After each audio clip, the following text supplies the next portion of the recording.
Hello guys, అందరు ఎలా ఉన్నారండి? చాలా రోజులైంది కదా వీడియో తీయక. నేనైతే ఈరోజు ఒక జరిగిన ఇన్సిడెంట్ చెప్తున్నాను.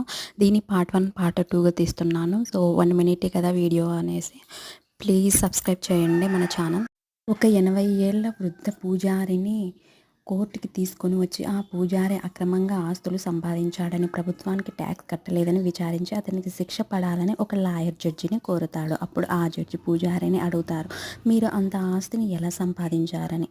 అప్పుడు ఆ పూజారి ఇలా చెబుతాడు, నేను సంపాదించినది అంత నీతిగానే సంపాదించాను, ఒక్క అవినీతి పని కూడా లేదు. కొన్ని సంవత్సరాల క్రితం సంధ్యావందనం చేస్తుండగా ఇద్దరు ధనవంతులు భార్యాభర్తలు ఆత్మహత్య చేసుకోవడానికి ఆ సముద్రం వద్దకు వాళ్ళ వద్దకు వెళ్ళి ఆత్మహత్య మహాపాపం అని వివరించాను. వాళ్ళ ఆత్మహత్య విరమించుకొని నా మాట మీద గౌరవంతో వెళ్ళిపోయారు. కొన్ని రోజుల తర్వాత నా దగ్గరకు వచ్చి మా సమస్యలు తీరిపోయాయి అని చెప్పి కొంత ధనాన్నిచ్చి వెళ్ళిపోయారు. అప్పుడు వాళ్ళకి సంతానం